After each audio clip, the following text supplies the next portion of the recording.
Hello, everyone. This is Ed Brenniger, and welcome to the Eddie Network podcast. My guest today is Bruce Henderson. I've known Bruce for a couple of decades, I think. At least. And we have served on boards together. And at one point, I served as the interim pastor of his church in Sylva, North Carolina. So welcome, Bruce. I'm excited about our conversation because we got something to talk about. I think that we both share a love for, and I really am interested in the research you've done that will, I think, reveal things that we all need to hear about. So welcome, and tell us a little bit about your life, your history, and what you've been working on lately. Well, thanks, Ed.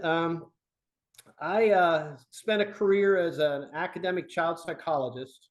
I did my graduate work at a place called the Institute of Child Development at the University of Minnesota. Came to Western North Carolina to teach at Western Carolina University, and expected to spend a couple of years here.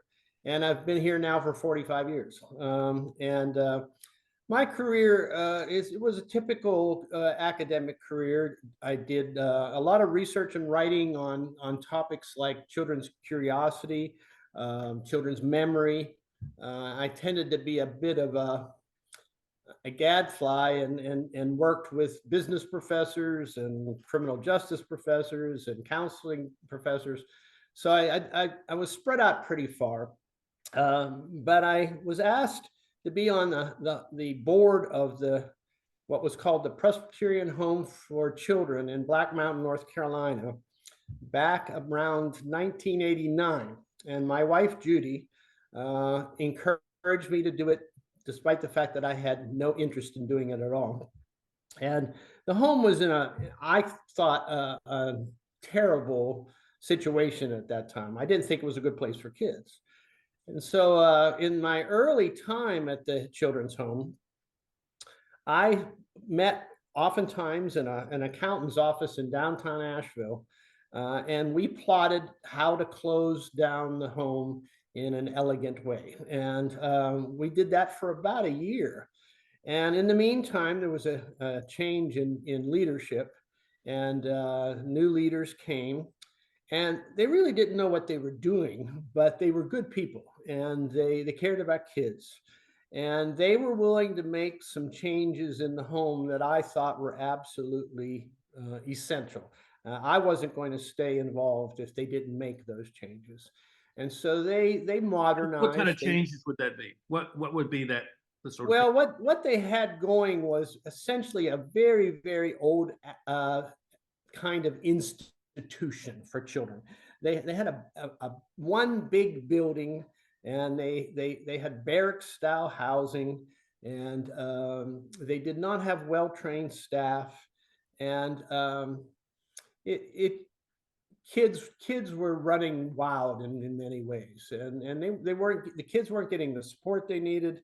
The staff wasn't getting the support it needed, and so there needed to be some fundamental changes in how they operated the place. Yeah. And the couple that came in was a Presbyterian minister who had been involved in mental health for many years, and a child welfare lawyer who knew the welfare system. And they didn't really know how to run a children's home, but they liked kids so much that they were willing to try. And they did a decent job. And then after a period of time, they were there about, 8 to 10 years, you were involved in the hiring of a new president. And the new president, Tom Campbell, came. And Tom came out of Methodist children's homes and had been doing work out at boys' ranches out in Oklahoma, and then had become the administrator for children's programs for the Methodists in Oklahoma. And Tom was interested in getting back into closer contact with kids. I don't know if you remember this, but when we interviewed him, I asked him why he was willing to take a considerable cut in pay and to come to a lower level position. And what he said was, I want to be in a place where I can go home, leave the office at 5 o'clock, go home and change, and come back and play ball with the kids. And that's exactly who he was. He was genuine. He was creative. He was a true visionary leader. He was always looking down the road, 5, 6, 10 years down the road. And he brought a real energy to the home, and began to look at the home as a place that could be a model program for how to deal with kids. He used a concept that I don't like totally, but it worked, I think, for us for a time, was the concept of a continuum of care, where he said, we need to be able to have different kinds of programming for different kids. And I think that was the heart of what he did, was to develop different kinds of programming for different needs. And so we wound up developing a program for older youth, an independent living program. You watched that develop along with me. And we built a house for emergency foster care. We developed a foster care program where we trained foster care parents. And ultimately, what we wound up with was a whole array of services.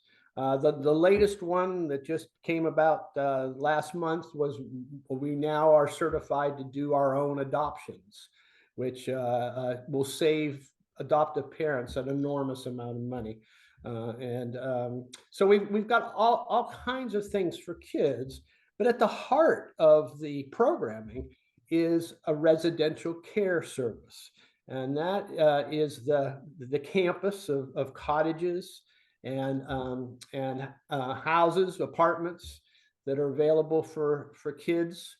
And the residential care program allows all the other things to have resources, so that, for example, the foster care parents can take advantage of sending their kids with the residential care kids when they go off and do summer programs. They can take advantage of the resources that are available at the home. And I think that's a great strength for a foster care program. Many foster placements don't succeed, and they don't succeed because it's just too hard. Oftentimes the kids are difficult. You need support. And having a residential care program and its resources to take advantage of is very, very useful for foster parents. Let me ask you this question, because I suspect that people are wondering, well, who are these children, and what is the life circumstance that they're experiencing that puts them in a position where they come to a children's home to live? There's a whole wide variety of kinds of kids that come to the home. Some of them, although relatively few, are traditional orphans. They're kids who's lost their parents have died. They may have had a single parent, and the single parent simply wasn't able to handle the child. But most of the time, and I think the home uses this terminology, they are orphans of the court. Oftentimes, these are kids who have been in abusive situations. The vast majority of them have been in abusive situations. They've been in situations where they were not well taken care of, that the court says that, no, you can't keep this child because you're running a criminal enterprise out of your house or your trailer. And we sometimes get kids who we never ever really know the full background of. Not long ago, we had a group of 4 kids. I think they ranged from 5 to 11, and they were living in a trailer with a man who was not related to them. And we never quite figured out how in the world he got control of these kids. But they were living in this trailer, and for the first year they were in the trailer, they were not let outside. They were not let outside to play. They did not go to school. The next year, they still weren't going to school, but he started letting them out to play. And then the neighbors saw them and contacted child welfare. And then they wound up at the home. And one real strength of the home is it can take sibling groups. What happens oftentimes when there's a large group of kids in a family, if they're put in the foster care system, they're oftentimes broken up. And one of the advantages of the residential situation is that they can be kept together. And they're kept together sometimes in different housing, but they have regular daily contact with each other, so they don't lose contact with their family. Turned out those 4 kids were, especially the oldest, the 11-year-old, who was kind of treated by the other kids as the mother, had some difficulties, but they stayed at the home for 2 years, and then a family adopted all 4 of them. And so it was a great outcome. They probably weren't adoptable when they came to the home, but after a couple of years of care and love and educational development, they were so far behind educationally. They were adoptable. Last year, the home had 10 adoptions, and I see that as a great success. That children can come, they can improve their educations. Oftentimes their educational histories are just atrocious. I think you knew Mike. You probably remember Mike. Mike came to the home at the age of 15, having been in 35 different homes in his life, and it's unimaginable in terms of what could happen to his education in that kind of situation. And the home has been very successful with those kinds of situations. It's rare for a child to stay more than about 2 to 3 years. That's unusual, but it does happen. And oftentimes it's kids like Mike who come when they're 15 or 16, and the home is able to support them if they want to go on to college. We provide support for college, and then they have a place to come home. Now, what happened in my most recent project was I retired from teaching and administration in 2020, and about 2 years or 3 years before that, there had been a lot of talk in I think it started in the Senate, the U.S. Senate, about changing the rules about funding kids in children's homes. And the act was called the Family First Act. And the discussions started in 2015, 2016 about eliminating any federal support for kids in places like the Black Mountain Home. And I think you received the emails to contact congressmen and senators. I did a little bit of research. I was chair of the board at the time. And when the Family First Act passed in 2018, Tom Campbell, who was president at the time, and I were contacted about, well, how is this going to influence the places like the Black Mountain Home? And we said that it was a problem. There's going to be a problem. We were going to have to find other ways to fund it, but we think it's important, so we're going to continue to do the work. Well, we were quoted in a newspaper article saying that, and immediately were attacked by a lobbyist in Washington who said, you should be supporting the Family First Act. You people need to be out of business. The research is overwhelming that group care, residential care, causes harm to children. And he was very good. He provided a 3-page list of references to the research that supported what he was saying. And as a research psychologist, this is great. If he's right, I'm going to be able to see that he's right. Like red meat to a dog.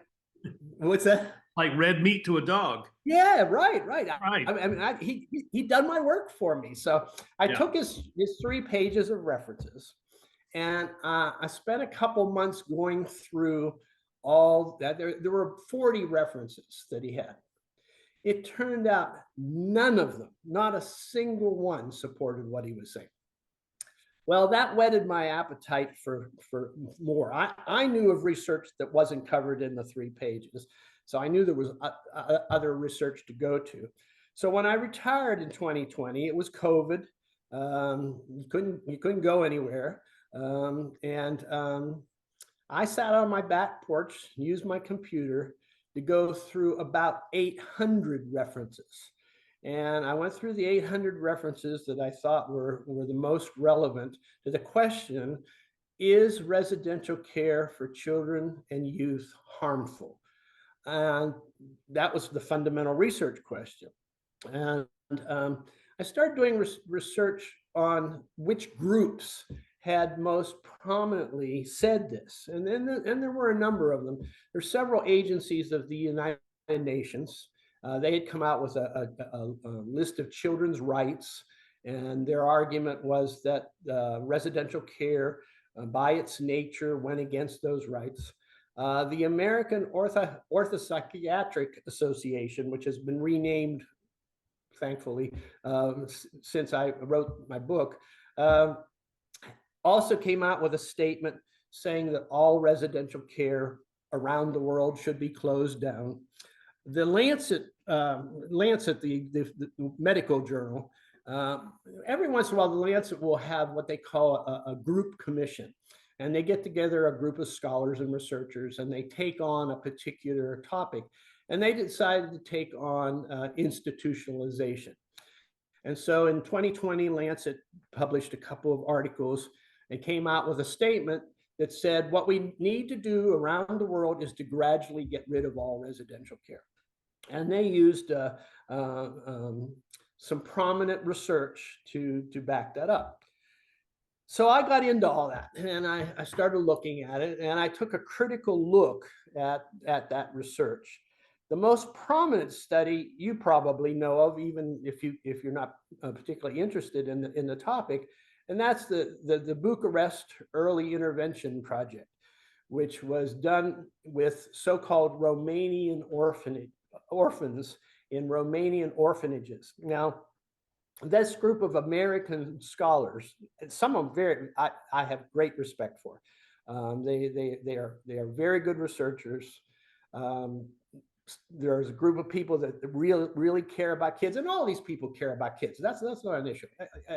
I haven't run into anybody who dislikes children. It's their take on what we should do with these kids. Well, anyway, that project has had an enormous impact around the world on residential care.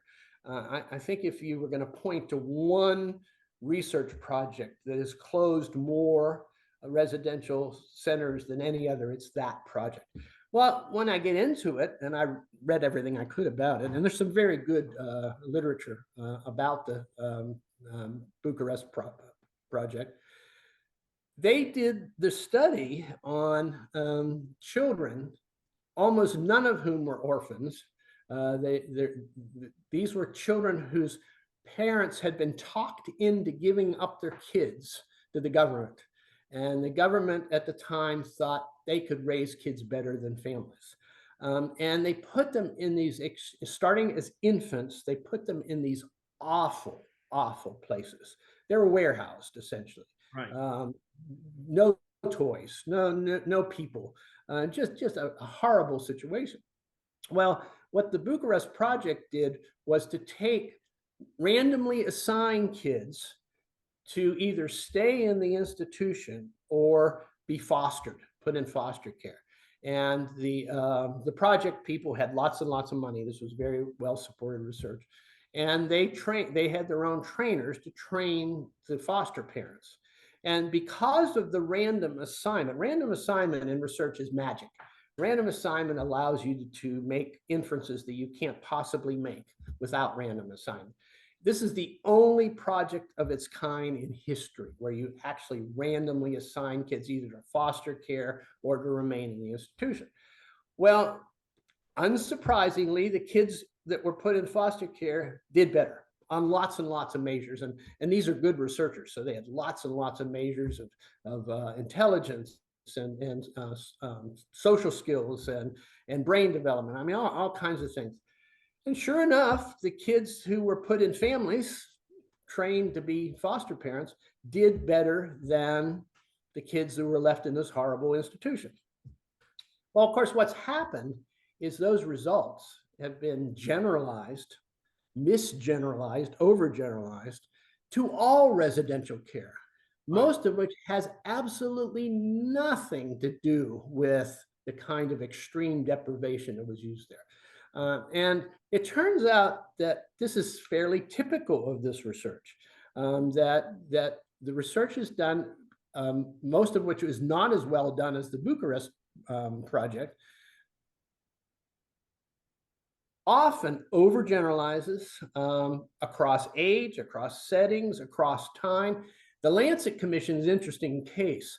They got some really hotshot researchers to do their review of the literature.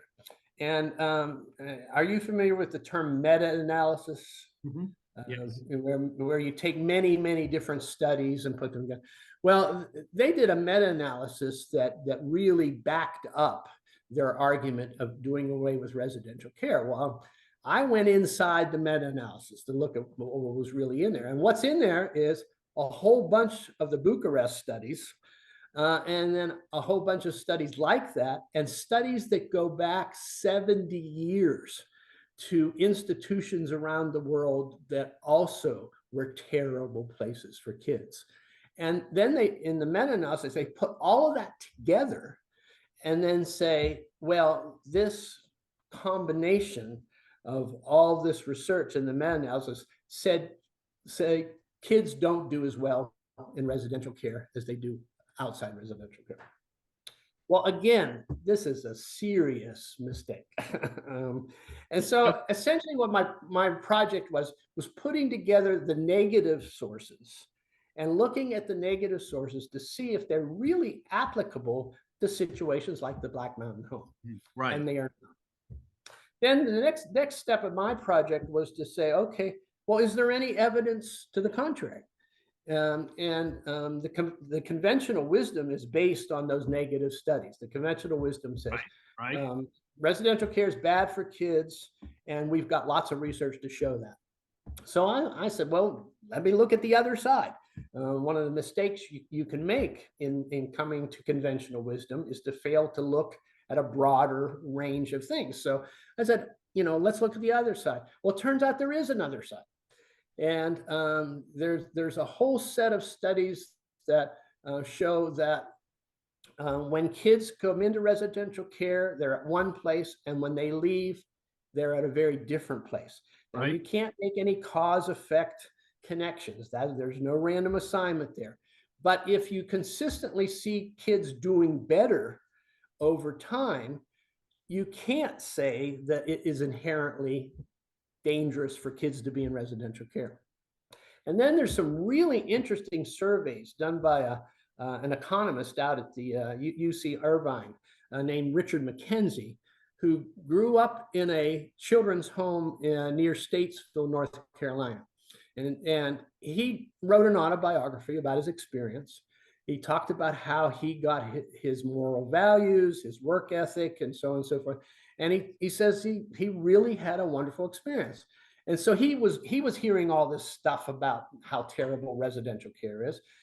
So he decided to do surveys. So he surveyed hundreds, really thousands of people who had been in the old-fashioned orphanages of the 1950s and early 1960s to see how they came out and how they felt about their experiences.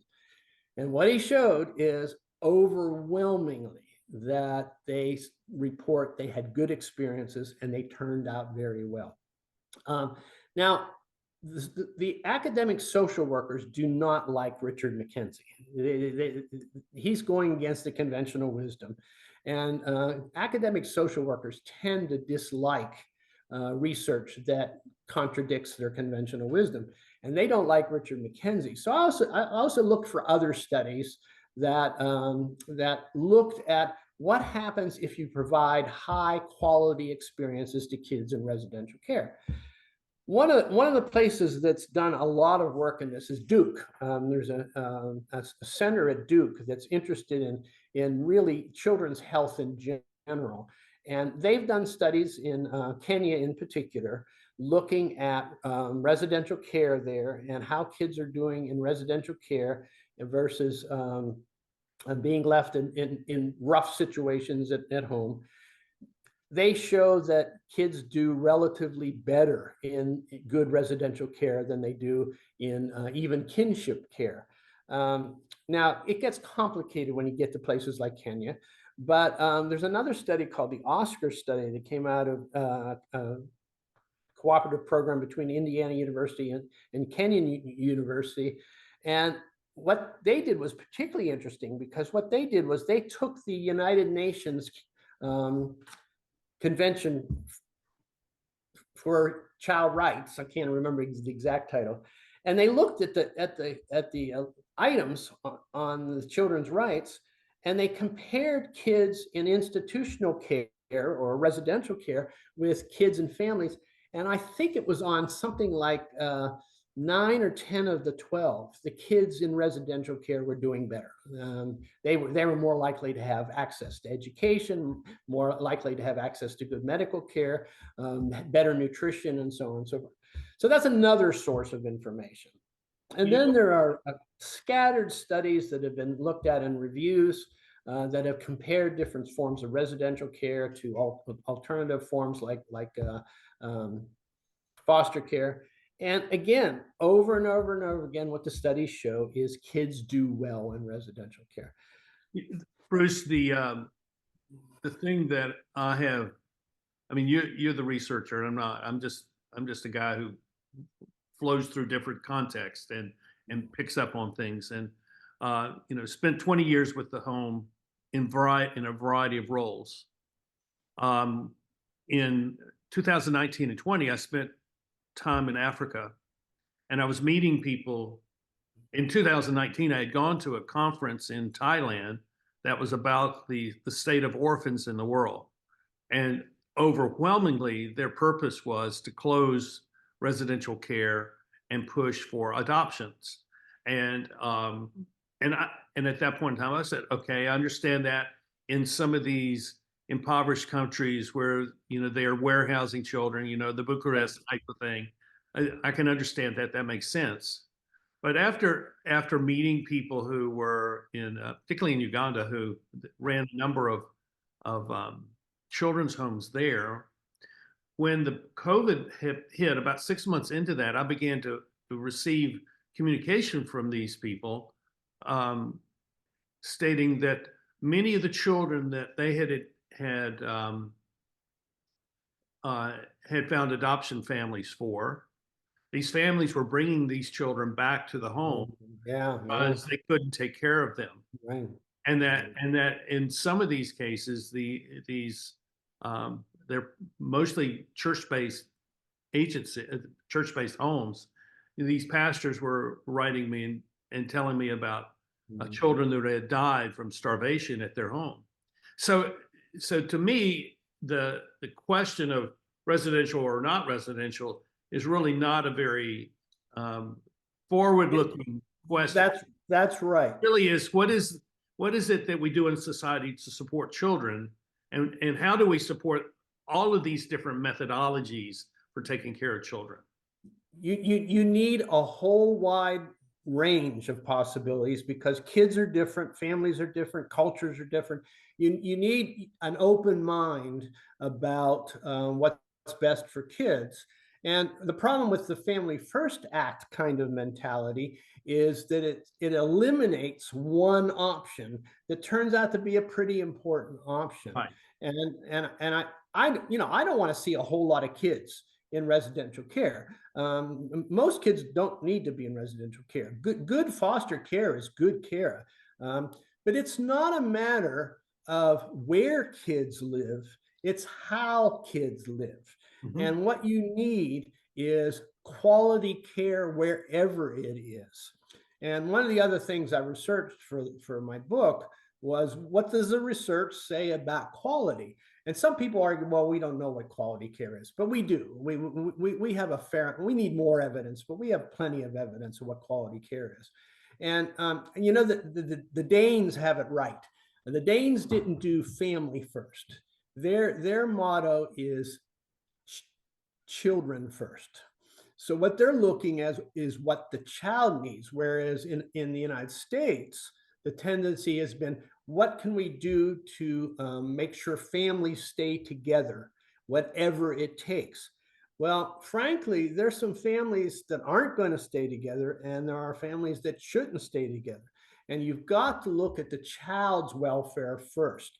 And, most of the time, the vast majority of the time, you want to do whatever you can to keep families together. And families should not be separated like they were for a long time in this country. First half of the 20th century, they often were separated. Kids were separated from their families because of poverty. That's not a good reason for putting kids in residential care. That's right. And if it's a matter of poverty, you get the family out of poverty. You don't take the kids away. And so it's. I think one of the things I said, I finished my book with 8 propositions, and the 8th proposition is that everything is more complicated than you think.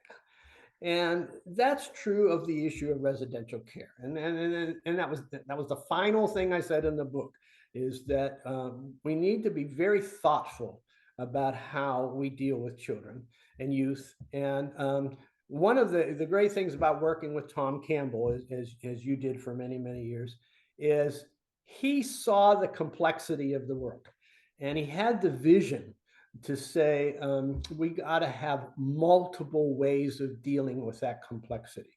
And the home has a new president named Jimmy Harmon, who you interviewed for your podcast. And Jimmy's exactly the same way. He's looking at the complicated world that children and youth live in, and he's saying, what can we do to help? And I think when you start eliminating possibilities, like saying all residential care is bad, that ought to be a red flag that you've made a mistake, because there's the lives of children are so complicated. We just need multiple ways of helping them. I totally agree. And there's kind of a reckoning coming about, I think, children in American society, and they have for too long been exploited for a host of different reasons, because they really are vulnerable and really are powerless, and they really are susceptible to being abused in one way or another. And the problem is that we're not in agreement of how that should be done.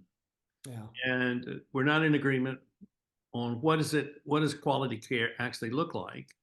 So all of these things are political in nature, they're economic in nature, they're social in nature, and the child really doesn't have much of a voice in that. And but this is the last thing I will say is, if those of you who are watching or listening find this intriguing and find this interesting, my suggestion is that you make the effort and you go visit the Black Mountain Home for Children, because seeing what is going on there, rather than just hearing, you're back on the board. I'm a former board member. The home was a client of mine at one point, and our family was supportive of the home. We did things at the home. I'm saying is that you need to see things for yourself, so that you can actually think for yourself and be able to say, oh, so this is really what this is about. And all those questions that you have, that all these different sources of media that come to you, those things you need to question. And the best way to do it is to go immerse yourself in the context where there are people actually doing the work. Yesterday, I was involved in an hour-and-a-half discussion with people from 15 or 20 different countries who are providing residential care. And some of them were in very sad places like the Ukraine and Israel. And we came to basically that conclusion that we need good models like the Black Mountain Home. And there are other places literally around the world that are good models, where people can go and see where it's done well, and where the quality is there, where kids are provided with resources and stability. And um, and if you see it, you know it. You know this is a good place for kids, and the opposite is true. You also pretty quickly pick up when it's not a good place for kids. Right. But it's not rocket science. We know that kids need love, they need connections, they need relationships with adults and with peers that are positive. They need education, they need medical care, and it is expensive. But it should be expensive. It should be expensive because we're doing really important stuff. And I really get irritated by the academics who say, well, residential care is just too expensive, and that's a good reason to close it down all by itself. And I think that is criminal.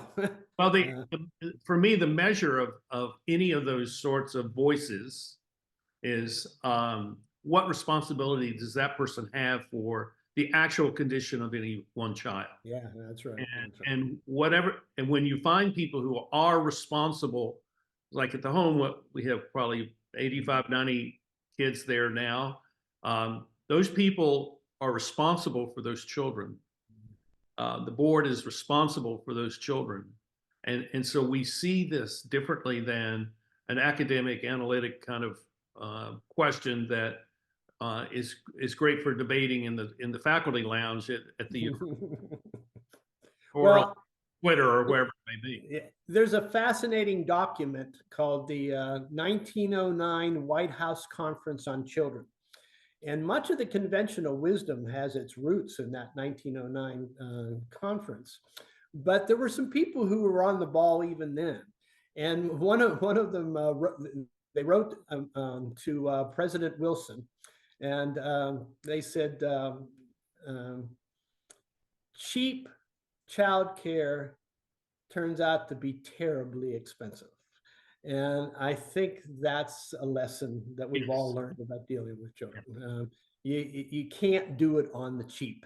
Right. And if you do it well, you get positive outcomes. One of the problems in showing this is, and the research is really lacking here, is you're usually dealing with places like Black Mountain that are relatively small, have a relatively small staff, and they're not in the business of gathering data. They are not in the business That's true. of proving that they're doing a good job. They've got things to do every day. But we need to find some ways to begin to gather data from these good places, and so that we can show the skeptics that indeed there's no reason to be defensive about residential care. And that's what I said to the group yesterday. And some of these people have been in the business for 40 years in these various countries. And I said, for too long, the people in residential care have been too defensive, and there's no need to be defensive. I think half the residential care in North Carolina has disappeared in the last 5 years. And I think that a lot of it has to do with discouragement and defensiveness. And the reason I wrote the book, I didn't know this when I began to write the book, but what it wound up being is a defense of good residential care, so that people who are providing quality residential care can say, what we're doing is worthwhile, and it's worth my time, it's worth my life, it's worth my career, it's worth my energy, and I want to support those people. One of the real negatives of the critics of residential care has been they put down staff. They say, oh, they're just in it to make money, or I mean that irks me as much as anything. Nobody who's seen these people at work are going to say they're in it for the money, and that really bugs me. It also has meant that money hasn't been put into research and training, quality. There's some really good work being done out of the Bronfenbrenner Center at Cornell. Martha Jane Holden is the author of kind of the constitution of the CARE program, which is the program that has been adopted by Black Mountain. And the Cornell people are doing really good work, and I really wanted to support them. And let me just read you, if I can find it real quick, what Martha Jane said when she reviewed my book. I didn't know it at the time, and I find out later on. But basically, what she says is that the critics of residential care, yeah, I can't find it that fast, have Send that to me and I'll put it in the show notes. Okay, it's led to bad policy, it's led to bad programming, and it's led to discouragement of people who are doing really fine work. Well, I think that's a good place to end. Celebrate the people that work in these homes. Yes. And you don't understand until you meet them. You don't understand the sacrifices they make to do this work, because many of these people could be making, six and a half figure incomes, but they're not. Yeah. Because their commitment is to kids. And it always kind of amazes me that you have these researchers who take up the negative, and I wonder who is funding these research programs which produce that, and what's the. I'm not asking that we talk about this at this point, but I look at the monetary who benefits monetarily and who benefits politically from these studies like this, which have denigrated, in this case, residential care. Because I think that's part of the context that we deal with now, is that there is money and politics or political power involved in all these questions that confront the institutions of society. And if we don't actually address those face up, then we will find ourselves behind the eight ball and not being able to actually do the things that we want to do. I think there's some real truth to the political angle. But what's really ironic about this, from what I've been able to see, is most of the critics really do care about children. They really do. They just have adopted a perspective, a conventional wisdom that is wrong-headed. There's a philosopher named James Lear, a Canadian philosopher, who coined the term knowingness. And what he's talking about is kind of a combination of psychological things that are going on. But basically, he says what knowingness is when you decide, I know what the truth is. And once you've decided that, you stop asking questions, you stop exploring, you stop looking for alternatives. And I think that's what's plagued this research area, is knowingness. Well, we already know. I talked to a person from a children's home in South Carolina who had encountered the research director of one of the big private foundations that is against residential care. And I won't name that particular one, but if you listen to NPR, you hear about them all the time. And it's a foundation that does good work with kids in many areas. But in this area, they've just decided that they know that residential care is bad for kids. They know it. They don't have to do the research. They don't have to explore. They don't have to ask questions. They don't have to visit places. They know. And that's what is really unfortunate. Yes, it is. Well, thank you, Bruce, for the work that you've done, not only to the home, but also in this whole field of residential care and of the care of children. We'll put a link to how to find your book. I know it's expensive, but I don't recommend anybody buy my book right now. I would, unless you like ebooks, I would wait for the paperback to come out. Yeah. Well, thank you for this work. And some of this information that you've provided, we'll add. I'll get from you, and we'll put it in the show notes. That's great. Like your 8 points, things like, so that you all will have kind of more things to think about as you contemplate the care of children where you live. And if you have questions, leave it in the show. Leave it in the comments of the show, so that we may respond to you if in an appropriate way. Thank you, Ed. It's always good to talk to you.